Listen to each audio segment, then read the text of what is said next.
This problem is about hybridization of atomic orbitals. Read the problem, think about the question that is being asked, propose a plan, and then solve the problem. Let's compare answers after a few minutes. The plan to solve this problem will consist of first drawing the Lewis structure for the compound or the ion Pf3-, determine the number of electron groups used for bonding from the molecular shape denomination. We are then going to have to draw the partial orbital diagram for phosphorus and add p valence electrons. Then we're going to have to, based on the number of sigma bonds, determine the hybridization type and then draw the box orbital diagram. And lastly, we're going to have to draw an orbital diagram showing at least one hybridized orbital from p and one from the atomic orbital from F.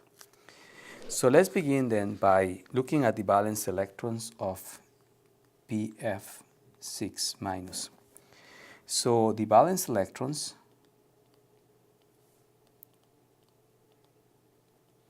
will be 5 from phosphorus plus 6 of 7 fluorine atoms plus 1 electron associated with the negative charge gives a total of 48 electrons.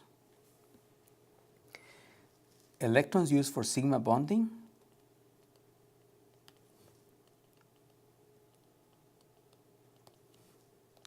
are, in this particular case, 6 bonds times 2 bonds per electron, 2 electrons per bond, equals 12 electrons. Left would be 36 electrons. So if we need to draw the Lewis structure for this compound, then we will need to represent phosphorus as the central atom, and then we are going to draw 6 fluorine atoms surrounding phosphorus. And then we are going to have to add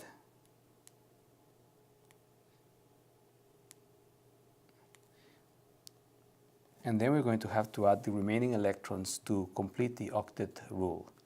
So we have 36 electrons. We're going to put 6 electrons associated with each fluorine atom.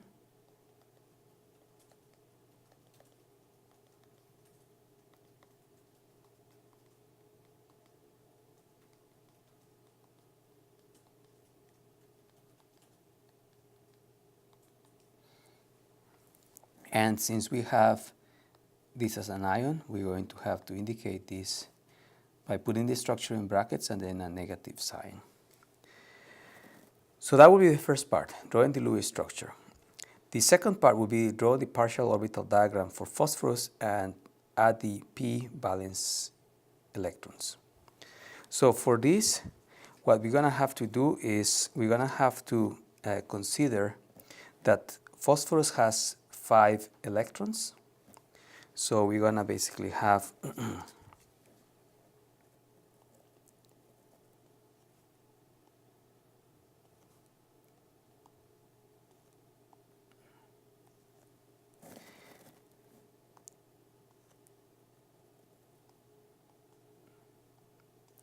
to draw several boxes representing each box an orbital. So this will be the S orbitals, this will be the P orbitals, and this will be the D orbitals.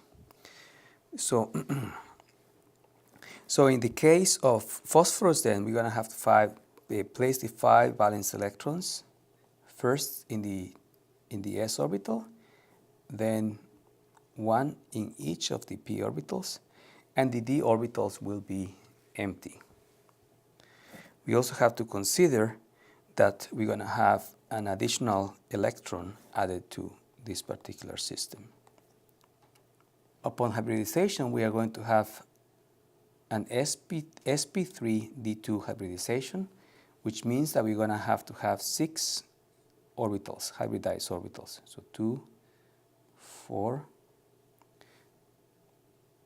5, 6. I'm just drawing this last for the sake of convenience in the space that I have. And now what I would do is add also, and this came from combining the S, the P, and 2 of the orbitals. So we also have left then 2, 3 empty d orbitals.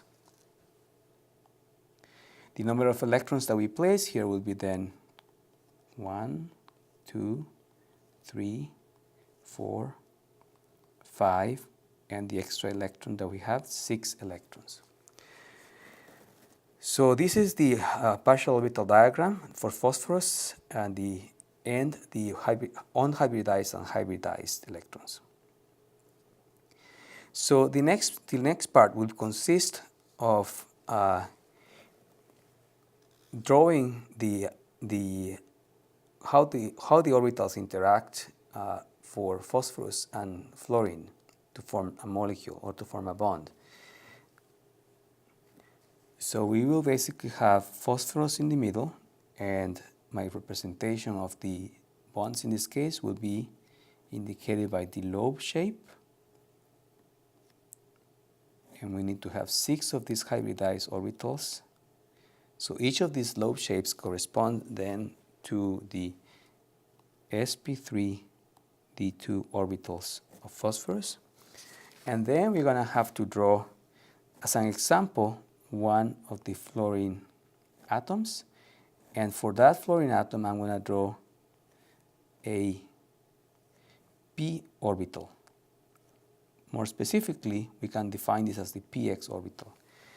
And the bond is going to be formed then between one sp3 d2 orbital of phosphorus and the px orbital of fluorine.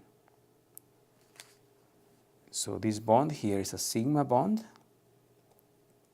resulting from sp3 d2 and the px orbital.